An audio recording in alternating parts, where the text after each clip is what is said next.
Temprano en la mañana del Señor y sobre todo escudriñando las escrituras, estudiando la palabra del Señor, podemos ver en este versículo de Romanos, sobre todo el apóstol Pablo cuando nos habla en su capítulo 8, versículo 1, podemos notar más versículos a continuación, pero sobre todo en este versículo 1, mis hermanos, podemos notar claramente cómo comienza Pablo este versículo diciendo las dos palabras sencillas y fuertes cuando dice, ahora pues podemos ver que el resultado, sobre todo lo que es la consecuencia de la verdad del apóstol Pablo que él acaba de enseñar, es una expresión que podemos decir que casi siempre marca la conclusión, sobre todo de los versículos siguientes, de los versículos que van a continuación de este versículo que le proceden, es decir, de inmediato en el contexto bíblico. Pero aquí vemos que el apóstol Pablo lo que más hace es que introduce los resultados, sobre todo asombrosos, imaginarios, grandes, asombrosos, de los que enseñaba a Pablo en esos días, en esos momentos.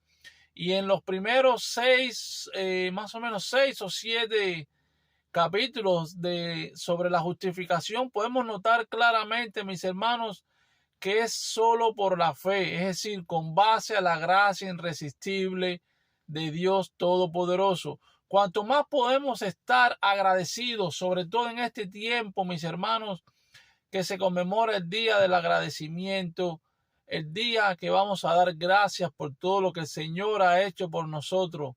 Podemos estar agradecidos por nuestra salvación y por la misericordia del Señor. Y qué mejor este versículo en el cual podemos estar agradecidos, que este mismo versículo nos dice que ninguna condenación, acá Pablo lo está afirmando, ninguna condenación. Sabemos que esto ocurre 3 veces en el Nuevo Testamento. Recordemos todo en el libro de Romanos, en su capítulo, me parece capítulo 4, capítulo 5. Recordemos que la palabra condenación se emplea de una forma exclusiva sobre todo, y esto debemos de tenerlo bien claro. Si le pudiéramos llamar en situaciones judiciales, cuando uno va a un juicio, cuando uno va a una corte judicial, civil, es decir, es lo opuesto a la justificación. Es decir, mis hermanos, esto se refiere sobre todo a un veredicto de culpable y el castigo exigido por ese veredicto. Pero tengamos en cuenta que ningún pecado de un creyente, es decir, como nosotros como creyentes, nuestro pecado en el pasado, nuestro pecado en el futuro, en el presente, esto puede contarse sobre todo en contra de nosotros. ¿Por qué? Porque el castigo pleno fue pagado por Cristo cuando fue llevado a la cruz, golpeado, cuando entregó su sangre, su vida por cada uno de nosotros como creyentes, como hijo de Dios. La justificación que ha puesto en cada uno, mis hermanos, la justificación divina fue imputada al creyente, es decir, ningún pecado revierte esta decisión legal divina. Ahora, esto no quiere decir que vamos a tener una vida a rienda suelta y podamos hacer todo lo que queramos hacer porque ya somos salvos, porque ya estamos confiados en el Señor. No, mis hermanos, debemos de mantener una vida para crecer en santidad, para glorificar al Señor y regirnos por la ley del Señor, los mandamientos y todo lo que podemos comprender en la palabra de Dios, por Cristo Jesús, que nos ha dado una vida nueva.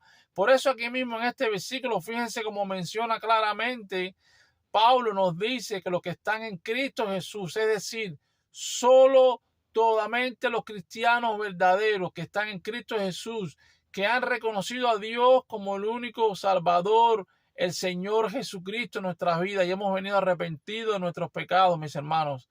Es decir, un cristiano verdadero, estar en Cristo Jesús, estar unido con Él.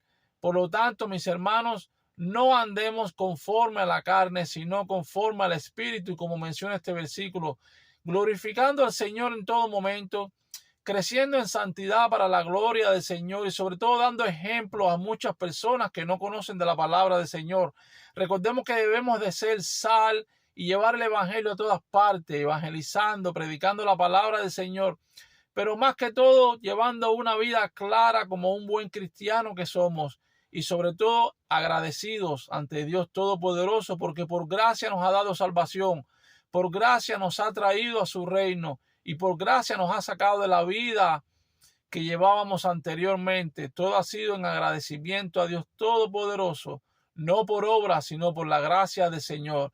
Aprovechemos estos días, aprovechemos no solamente estos días, sino todos los días de nuestras vidas para estar en agradecimiento al Señor por su gran misericordia y amor que ha puesto en cada uno de nosotros.